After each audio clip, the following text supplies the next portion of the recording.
안녕하세요. 말씀 베이커리 963번째 시간 기도하심으로 시작하겠습니다. 거룩하신 주님 감사합니다. 주님의 말씀을 묵상합니다. 성령님께서 말씀에 조명이 되어 주시옵소서. 우리 주 예수 그리스도님의 이름으로 기도합니다. 아멘. 오늘 보신 말씀은 마가복음 16장 9절에서 20절까지의 말씀입니다. 예수님께서 이레의 첫날 새벽에 살아나신 뒤에 맨 처음으로 막달라 마리아에게 나타나셨다. 마리아는 예수님께서 일곱 귀신을 쫓아내 주신 여자이다. 자, 예수님께서 부활하셨습니다. 그 부활의 소식을 여인들이 들었죠. 그런데 천사를 통해 들었습니다. 그런데 마가복음의 기록에서는 막달라 마리아, 주님께서 일곱 귀신을 쫓아내 주신 여자인 막달라 마리아에게 처음으로 나타나셨다라는 기록을 하고 있습니다. 마리아는 예수님과 함께 지내던 사람들이 슬퍼하며 울고 있는 곳으로 가서 그들에게 이 소식을 전하였다. 그러나 그들은 예수님께서 살아계시다는 것과 마리아가 예수님을 목격했다는 말을 듣고서도 믿지 않았다. 자, 예수님의 제자들, 특히 12 제자들이 아주 문제예요. 예수님께서 못 박히시기 전에 사흘 만에 살아날 것이다라는 말씀을 했는데도 불구하고 이들은 그 예수님의 말씀도 믿지 않고 또 예수님이 부활하셨다는 것을 경험한 지금 마리아의 말도 믿지 않습니다. 이 12절 보면은요. 자, 그 뒤에 그들 가운데 두 사람이 걸어서 시골로 내려가는데 예수님께서 다른 모습으로 그들에게 나타나셨다. 그들은 다른 제자들에게 되돌아가서 알렸으나 제자들은 그들의 말도 믿지 않았다. 자, 이 두 제자의 모습은 누가복음 24장에서 좀 더 자세히 기록하고 있습니다. 근데 여기서 포커스는 뭐예요? 제자들은 그렇게 부활하신 예수님을 만난 또 두 사람이 나타나는데 믿지 않았다라는 겁니다.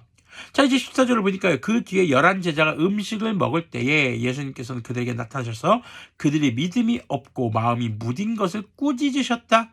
제자들, 지금 이 11 제자, 가룟 사람 유다는 죽었습니다. 이제 예수님을 팔아넘기고 자살을 하죠. 그런데 지금 이 11 제자가 음식을 먹고 있을 때 예수님이 나타나셨다라고 얘기합니다. 그들이 뭐 따로 식사를 했던 것보다는 이제 모여 있을 때 나타난 거죠. 그런데 예수님께서 나타나셔서 그들의 마음이 무딘 건, 믿음이 없는 건, 어떻게 예수님께서 부활하시겠다고 말씀도 하셨는데 또 막달라 마리아가 얘기해 줬는데 또 지금 또 다른 두 제자, 시골로 가던 두 제자가 와서 또 말해줬는데 그것도 믿지 않았던 그들을 일단 꾸짖으십니다. 그런데 그들이 예수님께 벌을 받지는 않습니다. 꾸짖으면서 뭐라고 하시면요. 그들이 자기가 살아난 것을 보고 25절 보면 또 예수님께서 그들에게 말씀하셨다. 너희는 온 세상에 나가서 만민에게 복음을 전파하여라. 믿고 세례를 받는 사람은 구원 얻을 것이요 믿지 않는 사람은 정죄를 받을 것이다. 믿는 사람들에게는 이런 표징들이 따를 터인데 곧 그들은 내 이름으로 귀신을 쫓아내며 새 방언으로 말하며 손으로 뱀을 잡아들며 독약을 마실지라도 절대 해를 입지 않으며 아픈 사람들에게 손을 얹으면 나을 것이다. 언제요?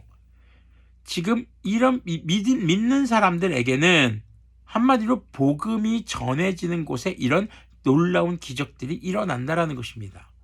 자, 예수님은 제자들을 지금 꾸짖으시게 합니다. 근데 사실 죽었다 사람이 살아나는 부활하는 거 믿기 쉽지 않겠죠. 하지만 제자들은 달랐거든요. 부활을 경험했습니다. 예수님이 죽었다가 살린 사람들이 있었잖아요. 그런데도 그들은 두려움에 사로잡혀서 예수님이 부활하셨다는 소식을 아무리 듣고 들어도 믿지 못하는 겁니다. 그런 그들에게 예수님이 나타나십니다. 왜요? 그들을 지금 세상 가운데 복음을 전하는 사람으로 세우셔야 하거든요. 우리는요, 여기에서 꼭 기억해야 될 게 있습니다. 주님은 우리의 기대를 따라서 움직이시는 분이 아닙니다. 주님의 필요를 따라서 움직이는 사람들에게 공급하시는 주님이시라는 겁니다. 주님께서 필요하신 게 있습니다. 그게 뭡니까? 땅끝까지 이르러 복음을 전하라는 것입니다. 그럼 예수님은 그렇게 못하십니까? 주님은 그렇게 할 능력이 없으십니까? 아닙니다. 주님께서는 우리를 지금 그 복음을 전하는 자리에 초대하시는 겁니다. 복음을 전한다는 것은요, 주님의 놀라운 강복이 임하는 것이고요. 정말 주님께서 십자가에 못 박혀 돌아가시기까지 우리를 사랑하신 그 사랑의 기쁨을 맛볼 수 있는 것입니다. 그렇기 때문에 복음을 전하는 자리는 아주 특별하고 소중하고 세상에서는 절대 느낄 수 없는 놀라운 기쁨이 숨겨져 있는 자리라는 것이죠.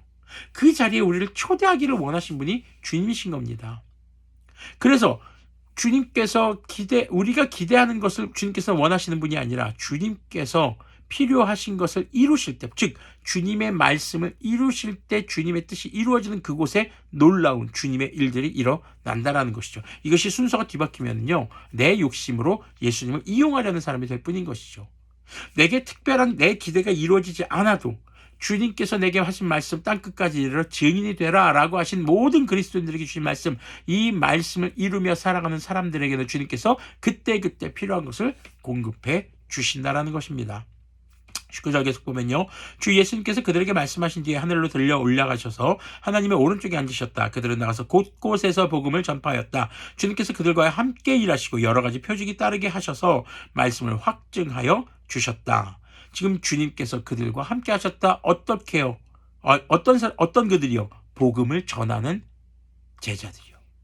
두려움에 사로잡힌 제자들에게 나타나셔서 예수님은 꾸짖으십니다. 왜요? 지금 이들에게 지금 맡겨야 할 사명이 있거든요. 그 사명이 뭡니까? 복음을 전하는 것입니다. 그런데 복음을 전하는 자들에게는 함께 하시면서 그들에게 여러 가지 표징, 아까 말씀드렸던 귀신을 쫓아내고 새 방언으로 말하고 어떤 해로운 일들도 피해를 주지 못하는 그런 보호하심과 인도하심과 공급하심을 주님께서는 주신다는 것이죠.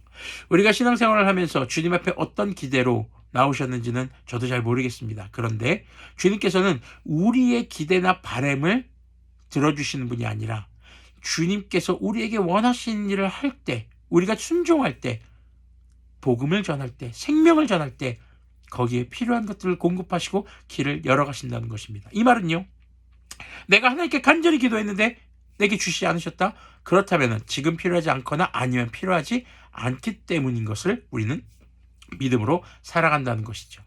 그렇게 우리의 기도에 응답하시는 주님이 아니라 주님의 필요에 따라 순종하며 나아가는 그런 우리들의 삶의 태도가 중요한 것임을, 그것이 믿음인 것을 우리가 잊지 않았으면 좋겠습니다.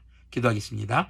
거룩하신 주님 감사합니다. 주님을 램프의 진이처럼 나의 기대와 나의 필요를 들어주시는 그런 분으로 우리가 오해하지 않게 하여 주시옵소서. 주님께서는 우리를 먼저 찾아와 주셨고 여전히 죄 가운데 있는 우리를 용서하여 주셨고 그리고 우리에게 복음을 전하는 자로서의 아주 고귀한 자리와 그리고 그 기쁨의 자리를 인도하여 주셨습니다. 주님의 뜻에 순종하며 이 땅 가운데서 땅끝까지 이르러 복음을 전하는 그런 주님의 제자들, 주님의 자녀로 살아갈 때 주님께서 보호하시며 공급하시는 그리고 인도하시는 그것을 경험하는 우리들이 되게 하여 주시옵소서. 우리 주 예수 그리스도님의 이름으로 기도합니다. 아멘. 네, 오늘도 주님의 말씀에 순종함으로 복음을 전하기 참 좋은 날입니다.